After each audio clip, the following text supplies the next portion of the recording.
ಕೇಂದ್ರ ಸಚಿವ ಎಚ್.ಡಿ. ಕುಮಾರಸ್ವಾಮಿ ಅವರು ಮತ್ತೊಮ್ಮೆ JDS ಸಂಘಟನೆ ರಾಜ್ಯಾದ್ಯಂತ ಸಂಘಟನೆಗೆ ಪ್ರಯತ್ನ ಆರಂಭಿಸಿದ್ದಾರೆ.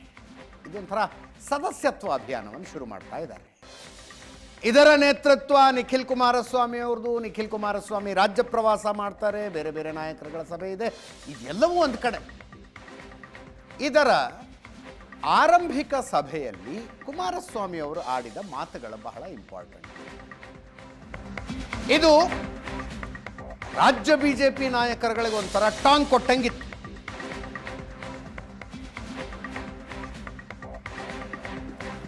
ರಾಜ್ಯ ಬಿಜೆಪಿ ನಾಯಕರುಗಳಿಗೆ JDS ಜೊತೆಗಿನ ಬಿಜೆಪಿ ಮೈತ್ರಿ, ಅದರ ಬಗ್ಗೆ ಕೆಲವು ರಿಸರ್ವೇಷನ್ಸ್ ಇದಾವೆ.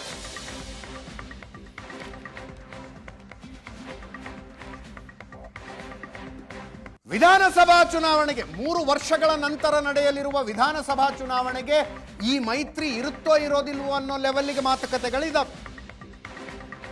ಅದಕ್ಕೆ ಕುಮಾರಸ್ವಾಮಿ ಅವರು ಹೇಳಿದ್ರು, ಆ ಹೇಳಿಕೆಗಳಿಗೆ ತಲೆ ಕೆಡಿಸ್ಕೋಬೇಡಿ, JDS ಬಿಜೆಪಿ ಒಟ್ಟೊಟ್ಟಿಗೆ ಮೈತ್ರಿಯಲ್ಲೇ ಚುನಾವಣೆಯನ್ನು ಎದುರಿಸ್ತವೆ. JDSಗೆ ಎಷ್ಟು ಸ್ಥಾನ ತರಬೇಕು ಅನ್ನೋದನ್ನು ನನಗೆ ಬಿಟ್ಟುಬಿಡಿ. ಮೈತ್ರಿ ವಿಚಾರ ದಿಲ್ಲಿಲಿ ಚರ್ಚೆ ಆಗತ್ತೆ, ಇಲ್ಲಿ ಅವ್ರು ಏನು ಹೇಳ್ತಾರೆ ಅನ್ನೋದ್ರ ಬಗ್ಗೆ ತಲೆ ಕೆಡಿಸ್ಕೋಬೇಡಿ ಅಂತ.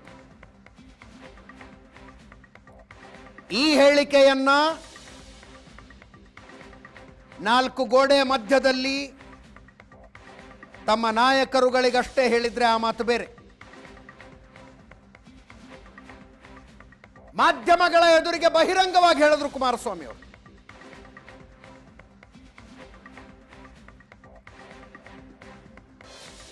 ಈ ಲೋಕಲಲ್ಲಿ ಯಾರ 3-4 ಜನ ಮಾತಾಡೋದು ತಲೆಗಚ್ಚಲೇಬೇಡಿ, ತೀರ್ಮಾನ ಅಲ್ಲಾಗುತ್ತೆ. ನಮ್ಗೇನ್ ಕ್ಷೇತ್ರಗಳಿದೆ ಹತ್ತಿರವಾಗಿ ಸಂಘಟನೆ ಮಾಡೋದಕ್ಕೆ ಸಿದ್ಧವಾಗಿ, ಯಾರಿಗೂ ಹಂಚ್ಕೋಬೇಕಾಗಿಲ್ಲ. ನಾಳೆ ಬೆಳಗ್ಗೆ ಏನಾದ್ರು ಅಲಯನ್ಸ್ ಅಲ್ಲಿ ನಮ್ಗೆ ಸೀಟ್ ಸಿಗ್ತದೋ ಇಲ್ವೋ ಆಗ್ತಿದ್ರೆ ತೆಗೆದಾಕ್ಬಿಡಿ, ಅದನ್ನ ಸೀಟ್ ತರೋದು ನನ್ನ ಜವಾಬ್ದಾರಿ. ಆಗ ನಾನು ಸೀಟ್ ಯಾವ್ದು ತಗೋಬೇಕು ಅಂತ ಹೊಡ್ತೀನಿ, ಅಲ್ಲಿ ನೀವು ಶಕ್ತಿ ಬೆಳೆಸ್ಕೋಬೇಕಾಗಿರೋದು ನಿಮ್ ಜವಾಬ್ದಾರಿ. ನೀವು ಕೆಲಸನೇ ಮಾಡಿದ್ರೆ ನಮಗೆ ಅಲಯನ್ಸ್ ಅಲ್ಲಿ ಸೀಟ್ ಕೊಡಿಸಿ ಅಂದ್ರೆ ಎಲ್ಲ ಒಂದ್ ಕಡೆ ತಪ್ಪಾಗ್ತದೆ, ಅದಕ್ಕೆ ಅವಕಾಶ ಕೊಡಬೇಡಿ. ಯಾವ ಸಮಸ್ಯೆ ಇಲ್ಲ, ಪಕ್ಷ ತರುಣ ಅಧಿಕಾರಕ್ಕೆ ಬಿಜೆಪಿ ಜೊತೆಲೇ ಹೋಗೋಣ ಅಂತ ಏನ್ ತೊಂದರೆ ಇಲ್ಲ. ಬಿಜೆಪಿ JDS ಮೈತ್ರಿಯಲ್ಲಿ ತಾಲೂಕ್ ಪಂಚಾಯತ್ ಜಿಲ್ಲಾ ಪಂಚಾಯತ್ನಲ್ಲೇ ಎಲೆಕ್ಷನ್ನಲ್ಲೇ ತಿಕ್ಕಾಟಗಳು ಬರ್ತವೆ. ವಿಧಾನಸಭಾ ಚುನಾವಣೆಯಲ್ಲಿ ಮೈತ್ರಿ ದೂರದ ಮಾತು ಅನ್ನುವ ಅಭಿಪ್ರಾಯ ಪ್ರಶಾಂತ್ ನಾಥ್ ಅವ್ರದ್ದು ಇದೆ. ಮತ್ತೊಮ್ಮೆ ನನ್ನ ಜೊತೆ ಲೈವ್ನಲ್ಲಿ ಇದ್ದಾರೆ. ಪ್ರಶಾಂತ್, ನಿಮ್ಮದು ಅಭಿಪ್ರಾಯ ಅದೇ ಆಗಿತ್ತು, ಇದು ವಿಧಾನಸಭಾ ಚುನಾವಣೆಗೆ ಕಷ್ಟ ಈ ಮೈತ್ರಿ ಅಂತ. ಅಲ್ಲ, ಇದು ನನಗನ್ಸುತ್ತೆ ಈಗ ಜಿಲ್ಲಾ ಪಂಚಾಯತ್ ಚುನಾವಣೆಗೂ ಕಷ್ಟ ಇದೆ ಇದು. ನೀವು ಅತ್ಯಂತ ತಳಮಟ್ಟದ ಚುನಾವಣೆಗಳಲ್ಲಿ ಮೈತ್ರಿ ಮಾಡ್ಕೊಳ್ಳೋಂಥ ಸ್ಥಿತಿ ಇರಲ್ಲ ಅನೇಕ ಕಡೆ. ಈಗ ಉತ್ತರ ಕರ್ನಾಟಕ ಭಾಗದಲ್ಲಿ BJPಗೆ JDSನ ಅವಶ್ಯಕತೆ ಇರಲ್ಲ. ಹೌದು. ಮಂಡ್ಯ, ಮೈಸೂರು, ಹಾಸನ, ಬೆಂಗಳೂರು ಗ್ರಾಮಾಂತರ, ಕೋಲಾರ, ತುಮಕೂರು ಈ ಭಾಗದಲ್ಲಿ ಏನಾದರೂ JDS BJP ಜೊತೆ ಮೈತ್ರಿ ಮಾಡಿಕೊಂಡ್ರೆ BJPಯನ್ನು ಗ್ರಾಮೀಣ ಭಾಗಕ್ಕೆ ಒಯ್ದಂಗೆ ಆಗುತ್ತೆ. ಹೌದು. ಆ ತಪ್ಪನ್ನು JDS ಮಾಡುತ್ತಾ ನಂಬರ್ ಕ್ವಶನ್. ಜೊತೆಗೆ ನೀವು 2028ರ ಚುನಾವಣೆ ಇನ್ನೂ ದೂರ ಇದೆ.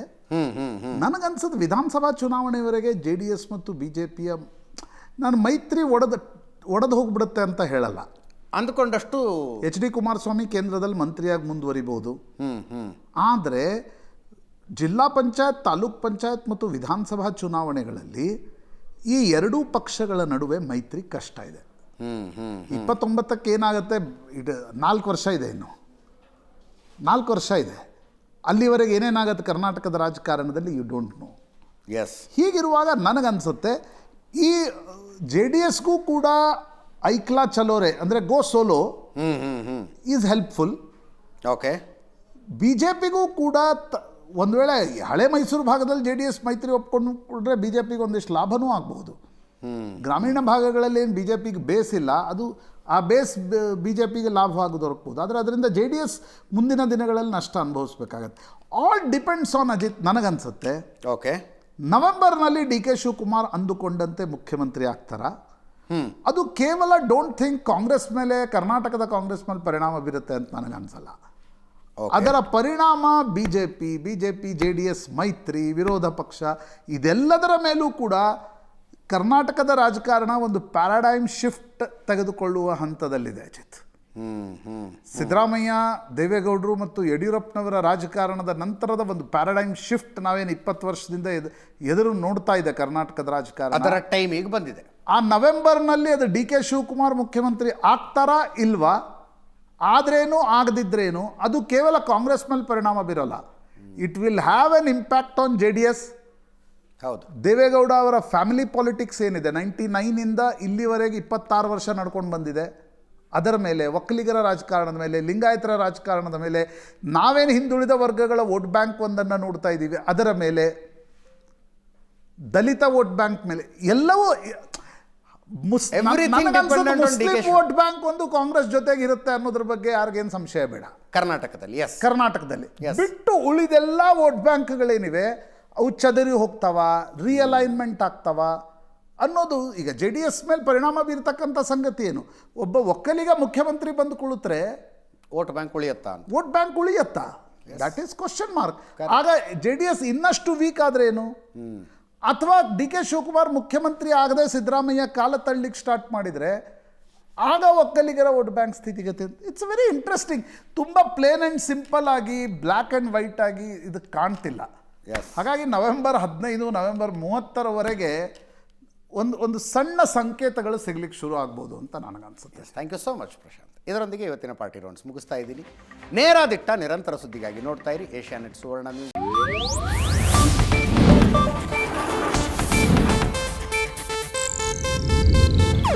ಇದು ಏಷ್ಯಾನೆಟ್ ನ್ಯೂಸ್ ನೆಟ್ವರ್ಕ್ ಪ್ರಸ್ತುತಿ.